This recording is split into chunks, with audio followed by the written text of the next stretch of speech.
हमारे क्षेत्रीय विधायक उस समय सुशील सिंह जी थे। इन्होंने मेरे ऊपर खुद मुकदमा कराया था और गलत तरीके से कराया था। अब कहावत है पुरानी कि चोर के घर में गरगोट कैसे पड़े। जो खुद अपराधी हुआ बताया उनको उन्होंने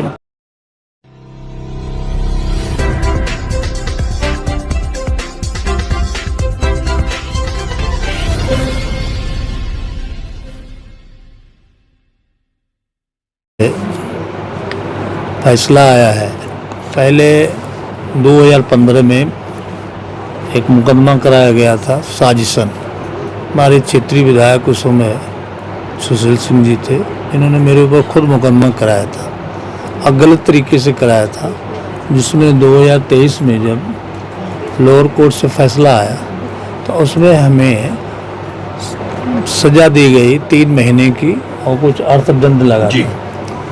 और उसी मामले को लेकर जब हम अपर न्यायालय में गए तो वहाँ हमें न्याय मिला और उस सज़ा पूरी तरह से माफ़ करने का काम किया, निरस्त कर दिया।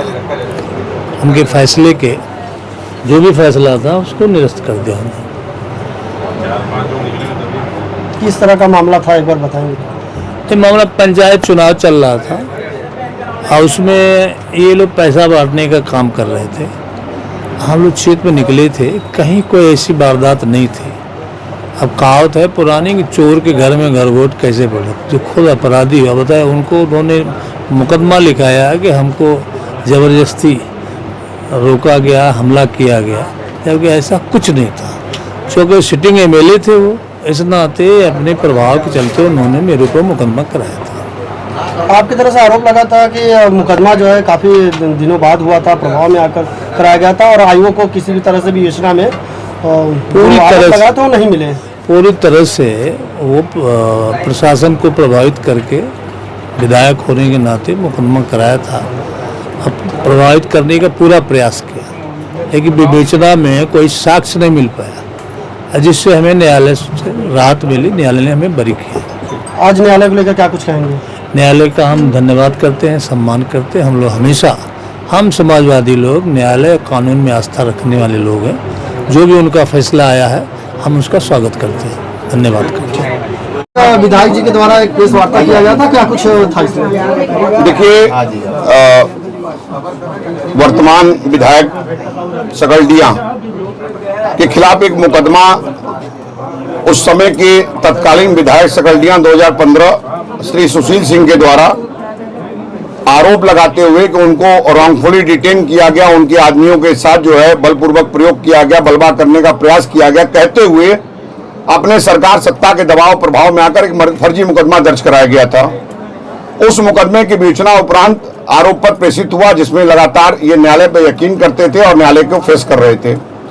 लेकिन इसी बीच 2023 में लंदन मजिस्ट्रेट ने कोई साक्ष्य न पाते हुए कि जो आरोप लगाया गया था उसका कोई एविडेंस नहीं मिला दौरान विवेचना, उसके बावजूद उन्हें गलत तरीके से जो है दंडित कर दिया और उनको जो है सजा दे दिया।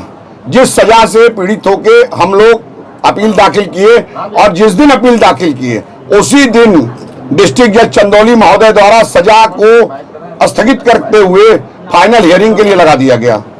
फाइनल हियरिंग के दौरान एमपी एमएलए चंदौली कोर्ट द्वारा ये पाया गया और उन्होंने अपने ऑर्डर में होल्ड किया कि लर्नेड मजिस्ट्रेट साहब ने जो एविडेंस नहीं था उसके बावजूद गलत तरीके से इनको सजा दिया और लर्नेड मजिस्ट्रेट के आदेश को एमपी एमएलए चंदौली कोर्ट ने निरस्त कर दिया।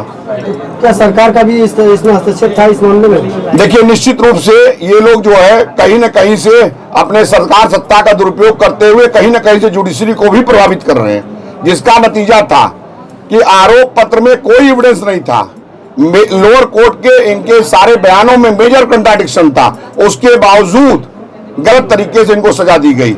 आखिरी में न्याय की जीत हुई और एमपी एमएलए चंदौली कोर्ट ने ये पाया कि लंदन मजिस्ट्रेट ने गलत तरीके से इनको दोषी करार दिया था। आज कुछ नया है?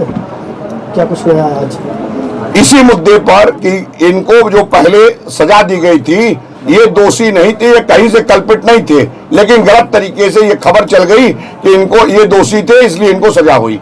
आज प्रेस कॉन्फ्रेंस का बेसिक मतलब है कि न्याय की जीत हुई है। MP MLA court session court ने ये पाया कि लंदन मजिस्ट्रेट का ऑर्डर जो था वो इलीगल था और निरस्त कर दिया गया। इसी पर्पस के लिए आज ये प्रेस कॉन्फ्रेंस किया गया कि ये विधायक जी सामाजिक आदमी है, ये कानून में भरोसा करने वाले आदमी हैं। वो कार्य इनके द्वारा कभी नहीं किया जाता है जो न्यायपालिका के विरुद्ध हो या कानून के विरुद्ध हो।